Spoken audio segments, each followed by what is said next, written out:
cuisine, il y aura une lumière aussi, centrale, etc. Et là, il y a une lumière dans le couloir. Voilà, ça c'est la partie illumination. Le sol ici c'est en bois, donc il y a la dalle et après il y aura du bois et en chêne, et la cuisine c'est en carrelage, etc. Que j'ai fait venir d'Italie. On se demande pourquoi. Je demande pourquoi. Non, je fais choisir les clients.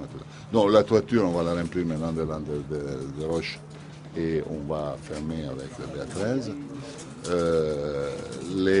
Je fais, vous voyez, en partie, moitié, étant donné que les madriers étaient plutôt longues, donc je fais à moitié un renforcement, surtout pour que le bois, il peut avoir tendance à se plier dans longueur de temps.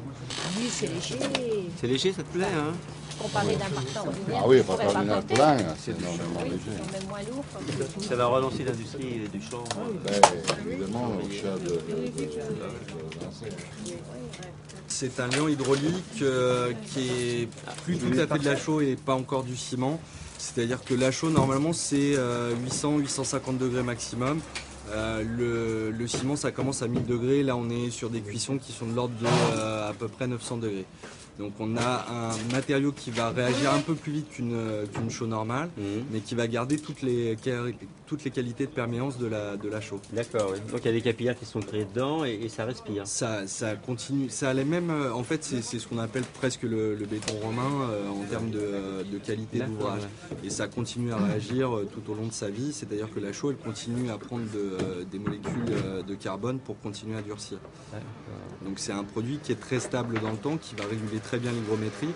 C'est un produit qui est parfaitement compatible avec les notions de perspirance qui sont chères à l'éco-construction. Bien sûr. Donc à condition évidemment qu'en façade on ne fasse pas n'importe quel type d'enduit et idem en intérieur. Donc alors c'est la raison pour laquelle on utilise ces parfums-là, c'est que ça crée un art de vivre, un confort de vie remarquable, qu'on ne trouve jamais avec des parfums, qu'on ne trouve jamais avec des enduits ciment. C'est vivant. C'est vivant, il y a des... Je me sens bien avec. C'était vraiment très bien. J'avais quasiment oublié. Celui-ci c'est un parpaing de 10 en fait, et ça existe en 15 et en 20. Le bloc de 20 comme ici peut être utilisé sur du 30 cm pour obtenir justement des performances énergétiques labellisables BBC. Puisqu'il y a déjà une maison en chanvre-bloc qui a été construite dans l'Isère, si mes souvenirs sont bons, il faudra vérifier avec le producteur, qui a été labellisée il y a 1 mois et demi, 2 mois de ça. Donc c'est vraiment un matériau qui est très performant. En 10 cm, on l'utilise plutôt pour les parois type cloison, les murs de refend intérieur, etc. Le 20 cm, c'est ce qu'on utilisait principalement sur les anciennes normes, puisqu'on obtient un R de 2,8. Et aujourd'hui, on s'aperçoit qu'on l'utilise principalement sur du 30 presque. Donc on pourrait l'utiliser aussi en 50 comme on en discutait tout à l'heure. Mais là après savoir si ça justifie, si on n'obtient pas des performances qui sont tellement importantes que derrière on aura du mal à suivre avec les autres matériaux, c'est ça aussi qui peut être en jeu. Le jeu, c'était de pouvoir éviter de mettre quelques sources de chauffage que ce soit. Alors, généralement, on a quand même 1 ou 2 chauffages d'appoint pour les 4 grands froids, mais c'est vrai que normalement, un chauffage au sol tel que celui-ci dans une maison telle que celle-là, c'est un peu surdimensionné. Oui, c'est à basse température quand même. Ça reste en basse température, mais en théorie, c'est pas une obligation absolue. Non, mais ça va apporter du confort quand même. Il y a C'est quand même des indéniable. belles baies vitrées. C'est indéniable. C'est effectivement un produit qui est assez peu connu, donc ça explique aussi son manque de diffusion dans les modes constructifs. Et puis c'est la maison Ossature-Bois d'une manière générale représente qu'une petite partie de tout ce qui est construit sur la France à l'heure actuelle. Même si cette part a tendance à augmenter, on n'est pas encore sur une part vraiment significative. Donc là, sur l'avantage de la maison Ossature-Bois, c'est qu'on peut faire des remplissages avec à peu près tout ce qu'on a localement sous la main, y compris avec des produits traditionnels malheureusement. Et donc le chanvre-bloc n'est qu'une des options dans ce vaste catalogue de la maison Ossature-Bois. Donc qu'il y ait des gens déjà qui le fassent, qui le connaissent et que ça prend et qu'il y ait de plus en plus de maisons, c'est déjà pas mal. Il y a une gouttière. Oui, j'ai vu ça, oui.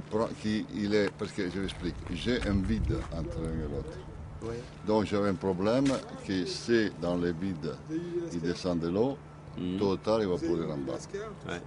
Alors j'ai prévu une étanchéité à eau entre la maison et l'autre, D'accord. Ouais. de toute la longueur, avec une gouttière qui descend sur notre gouttière principale, Ouais. notre descente principale. Il y a un raccord qui prend de l'eau, qui n'est pas grand quai d'eau, parce que la toiture, je l'ai fait dépasser les 40 cm. Donc, pratiquement, il y a une certaine quantité d'eau Ouais. qui peut tomber. Mais pas beaucoup. Mais en à fait, longueur hein. de temps, pas beaucoup. Pas Mais à beaucoup. longueur de temps, il peut créer des problèmes.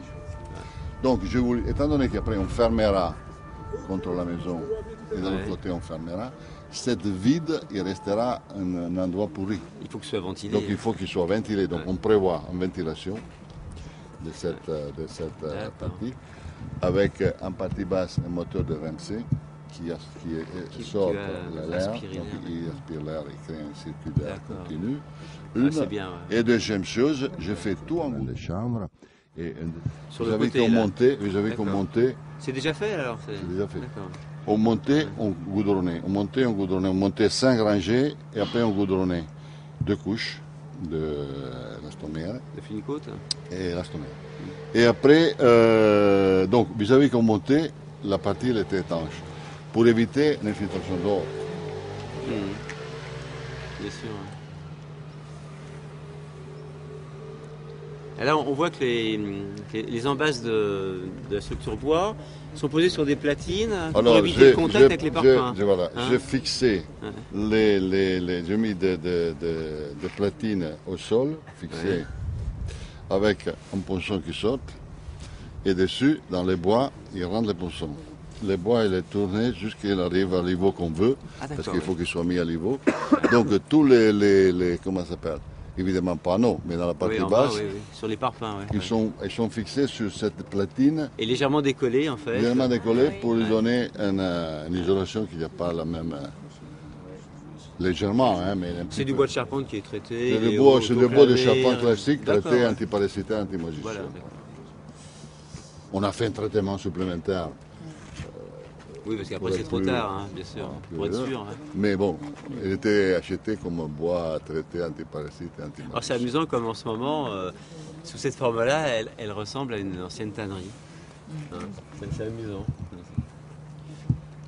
Il y en a encore dans Arcueil et sur Cléchamp, des bâtiments comme ça, mais sauf qu'il y avait des volets à claire-bois parce qu'au dernier étage, c'était un séchoir en fait et ça ventilait. Quoi. Et vous voyez, les bordures des zincs, ils ne sont pas encore finis. Là, par exemple, il y Ouais. a à couper, à plier pour avoir la goutte d'eau. Donc, il y a toute la goutte d'eau qui continue jusqu'au fond.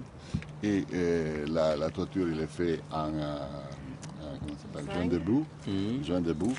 Et donc, plié avec les machines comme ça. D'accord, oui, ça oui. fait. T'as un travail- Et porté dans Traditionnel, l'usine, ouais. non, porté dans l'usine déjà prêt. Le joint Seulement debout déjà prêt. Déjà prêt. Ah bon? Ah oui, oui, oui. Donc on a pris un camion qui portait 10 mètres de longueur pour poser les zincs. Donc les zincs, il est en pièce unique. D'accord.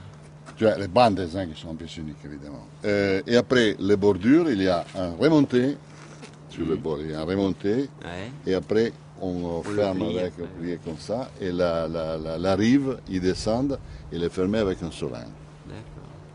Ah, c'est un Et- travail traditionnel. Traditionnel, ouais, ouais. aussi. Et après, il y a les chatières. Voilà, soudés. Les chaussures soudées, c'est les chatières. Tout le reste, c'est pas soudé. Très bien.